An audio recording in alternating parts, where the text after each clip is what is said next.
Writing causes thinking. Thinking creates an image. And you get these images going, you're building a vision in your mind. It's the visionaries that change the world. Think of that. The fact that I can sit and look into this camera, and you can sit and look at me on your phone, or on your TV, or on your laptop. That was the result of somebody's vision. And there's two forms of income. One's satisfaction, the other's money. It's a material thing. But I said, if you're not getting satisfaction from what you do, you should quit it. Because I said, that's where it comes in. That's why we should figure out what we love to do and then dedicate our life to it. I got into this business. I had been studying it for quite a while. And I had the opportunity, I already mentioned, of visiting Earl Nightingale in 1966. And I was leaving his office right at the end, and I said, Earl, what is the big deal in life? Well, he said, there isn't any big deal, Bob. He said, it's simply a matter of sitting and figuring out what you love to do and then dedicate your life to it. I said, the problem with most people is they never figure out what they love to do.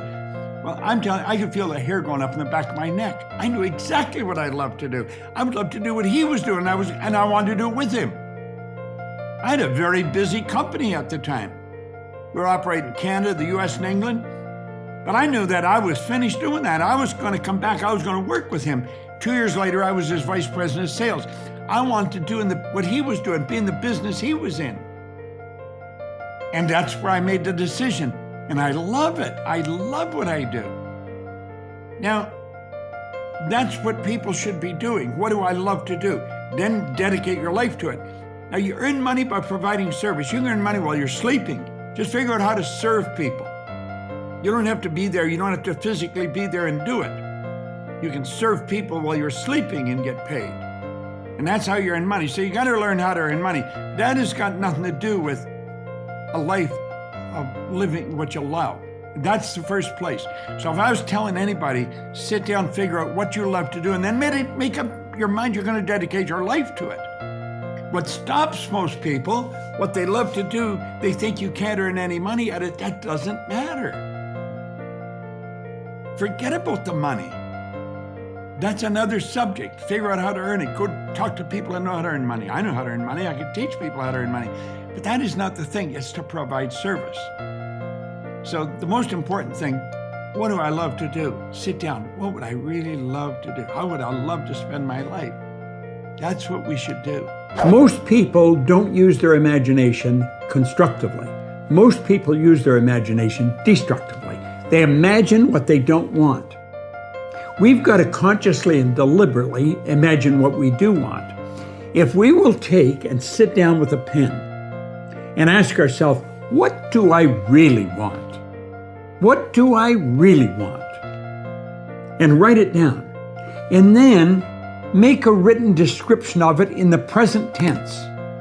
Writing causes thinking. Thinking creates an image.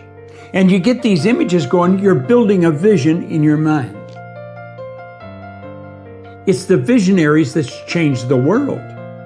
Think of that. The fact that I can sit and look into this camera, and you can sit and look at me on your phone, or on your TV, or on your laptop.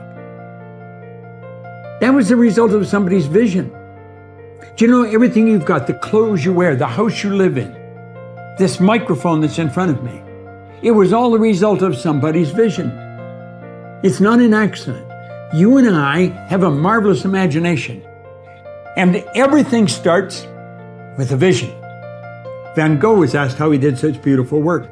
He said, first I dream my painting, and then I paint my dream.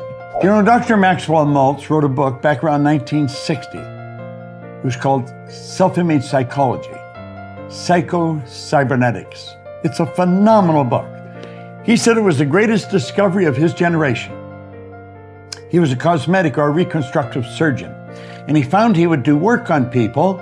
He might have done a nose job or removed a terrible scar.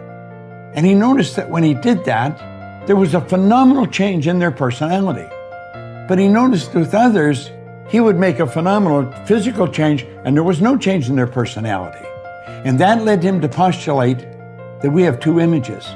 We have the one that's coming back from the mirror, but we've got an inner image. And that inner self-image is literally controlling our life. You will find people that have a very poor self-image or low self-esteem. They won't look you straight in the eye. They're afraid to shake hands with you. They're very shy and withdrawn. They go through life hiding from life. They don't like themselves. They don't know themselves. Do you know when a person improves their self-image, they change their entire life? Their income changes, their relationship changes, their health changes. And do you know how you do that? Start studying you. Start to find out more about you. There's something phenomenal about you. Do you know when I began to study this material 57 years ago, I had very poor self-image. I had low self-esteem. I took dumb jobs. I never earned any money. I never had fun. I had poor relationships. And as I started to study real solid information, everything in my life started to improve. I've got friends all over the world today. I earn millions of dollars. I'm in my 80s and I get as much energy as a person in their 30s. Do you see, when you start to understand really who you are, you're God's highest form of creation. There's things about you that just about blow your mind as you start to study and really understand them. You'll walk a little taller. You'll stand a little straighter. And you know something? You'll enjoy a whole lot more of life. All things are possible if you believe. Well, you know, I studied for a long time. I started to study this book, Think and Grow Rich. And he talks about belief in here. He says, you're not ready for what you want until you believe you can get it. I found that the only two sources of reference we could go to find out anything about ourselves is science and religion. They all say you've got to believe. So I got figuring out, how do you believe? How do you change a belief? Interesting subject, because I'm going to tell you something. Your results are nothing but the manifestation of your belief system. Well, our belief system, now listen carefully, is based upon our evaluation of something. And frequently when we reevaluate a situation, our belief about that situation will change. Let me repeat that. Our belief system is based upon our evaluation of something. Frequently, if we reevaluate a situation, our belief about it will change. I began reevaluating who I was. I started to study. I never stopped studying. And I found as I reevaluated, I had a much higher opinion of myself. I found out things about me that I would have never believed if you had told me. The power that's locked up within us, the marvelous system we've got. Do you know the blood circulates through your veins every 33 seconds, through hundreds of miles of passageway? Bang, just like that, colors all the food in and all the garbage out. Stop and think of the central nervous system. It's the most complex electrical system in the world. And you've got it. Think of your brain, an electronic switching station like that.